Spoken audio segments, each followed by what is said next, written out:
Hi guys, kain tayo ng tinola. So, mag-pray muna tayo. In the name of the Father, Son, Holy Spirit, Amen. Bless us all, Lord, and this time get and about to receive our dietary to Christ our Lord. Amen. In the name of Father, Son, Holy Spirit, Amen. Let's eat, guys.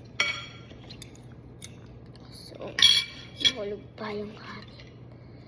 So, yung ulam kasi namin, tinola ng chicken. Comment to guys kung favorite nyo yung tinola.